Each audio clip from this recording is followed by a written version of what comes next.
O plano da salvação. O céu encheu-se de tristeza quando se compreendeu que o homem estava perdido e que o mundo que Deus criara deveria encher-se de mortais condenados à miséria, enfermidade e morte. E não havia um meio de livramento para o transgressor. A família inteira de Adão devia morrer. Vi o adorável Jesus e contemplei uma expressão de simpatia e tristeza em seu rosto. Logo, eu o vi aproximar-se da luz extraordinariamente brilhante que cercava o Pai. Disse meu anjo assistente: ele está em conversa íntima com o Pai. A ansiedade dos anjos parecia ser intensa enquanto Jesus se comunicava com seu Pai. 3 vezes foi encerrado pela luz gloriosa que havia em redor do Pai, e na 3ª vez ele veio de seu Pai, e podia-se ver a sua pessoa. Seu semblante estava calmo, livre de toda a perplexidade e inquietação, e resplandecia de benevolência e amabilidade, tais como não podem exprimir as palavras. Fez-se então saber à hoste angélica que um meio de livramento fora estabelecido para o homem perdido. Dissera-lhe que estivera a pleitear com seu Pai e oferecera-se para dar sua vida como resgate e tomar sobre si a sentença de morte, a fim de que por meio dele o homem pudesse encontrar perdão. Que pelos méritos de seu sangue e obediência à lei divina, ele poderia ter o favor de Deus e ser trazido para o belo jardim e comer do fruto da árvore da vida. A princípio os anjos não puderam regozijar-se, pois seu comandante nada escondeu deles, mas desvendou-lhes o plano da salvação. Jesus lhes disse que ficaria entre a ira de seu Pai e o homem culpado, que ele arrostaria a iniquidade e o escárnio, e que poucos apenas o receberiam como o Filho de Deus. Quase todos o odiariam e rejeitariam. Ele deixaria toda a sua glória no céu, apareceria na terra como um homem, humilhar-se-ia como um homem, familiarizar-se-ia pela sua própria experiência com as várias tentações com que o homem seria assediado, a fim de que pudesse saber como socorrer os que fossem tentados, e que finalmente, depois que sua missão como ensinador se cumprisse, seria entregue nas mãos dos homens e suportaria quantas crueldades e sofrimentos Satanás e seus anjos pudessem inspirar ímpios homens a infligir. Que ele morreria mais cruel das mortes, suspenso entre o céu e a terra, como um pecador criminoso, que sofreria terríveis horas de agonia, com que o sofrimento físico de nenhuma maneira se poderia comparar. O peso dos pecados do mundo inteiro estaria sobre ele. Disse-lhes que morreria e ressuscitaria no 3º dia, e ascenderia a seu Pai para interceder pelo homem transviado e culposo. Os anjos prostraram-se diante dele, ofereceram suas vidas. Jesus lhes disse que pela sua morte salvaria a muitos, que a vida de um anjo não poderia pagar a dívida. Sua vida unicamente poderia ser aceita por seu Pai como resgate pelo homem.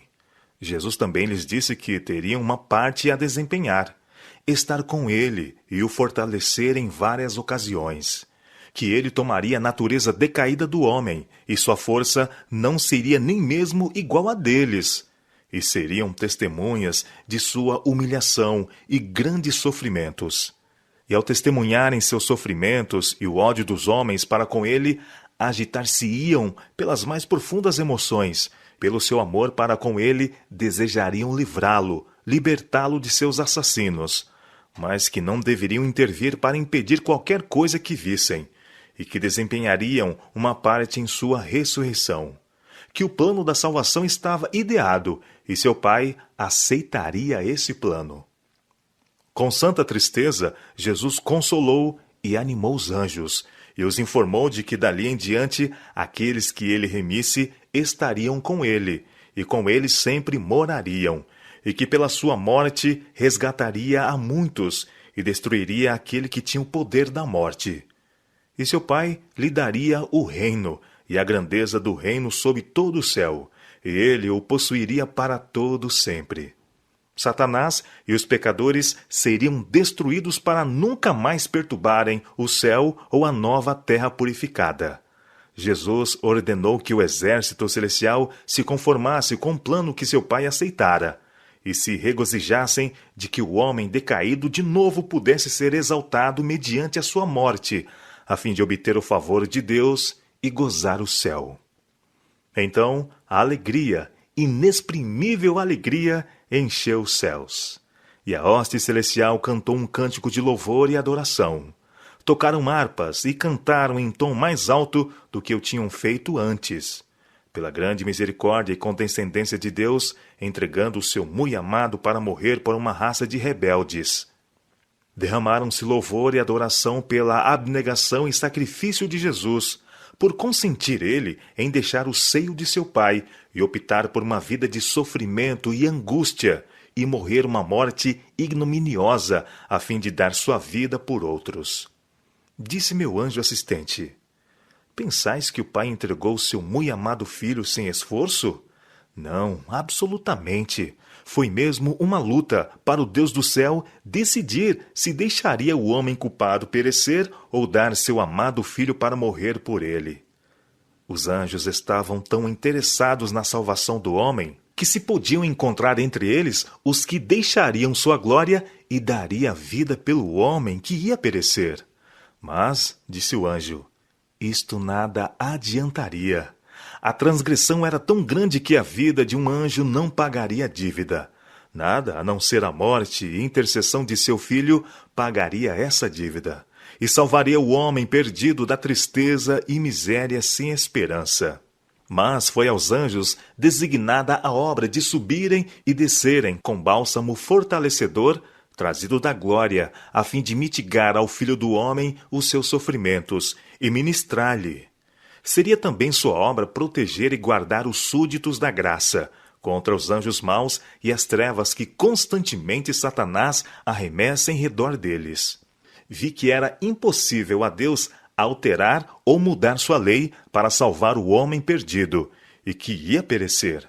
Portanto, ele consentiu em que seu amado filho morresse pela transgressão do homem.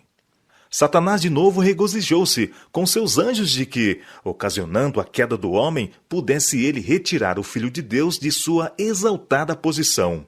Disse a seus anjos que, quando Jesus tomasse a natureza do homem decaído, poderia derrotá-lo e impedir a realização do plano da salvação. Foi-me então mostrado Satanás como havia sido, um anjo feliz e elevado. Em seguida, ele foi-me mostrado como se acha agora. Ainda tem formas régias, suas feições ainda são nobres, pois é um anjo, ainda que decaído. Mas a expressão de seu rosto está cheia de ansiedade, cuidados, infelicidade, maldade, ódio, nocividade, engano e todo o mal. Aquele semblante que fora tão nobre, notei-o particularmente. Sua fronte, logo acima dos olhos, começava a recuar. Vi que ele se havia aviltado durante tanto tempo que toda boa qualidade se rebaixara e todo mau traço se desenvolvera. Seu olhar era astuto e dissimulado e mostrava grandes penetrações. Sua constituição era ampla, mas a carne lhe pendia frouxamente nas mãos e no rosto. Quando o vi, apoiava o queixo sobre a mão esquerda. Parecia estar em profundos pensamentos. Tinha um sorriso no rosto, o que me fez tremer, tão cheio de maldade e dissimulação satânica era ele. Este sorriso é o que ele tem precisamente antes de segurar sua vítima, e ao fixá-la em sua cilada, tal sorriso se torna horrível.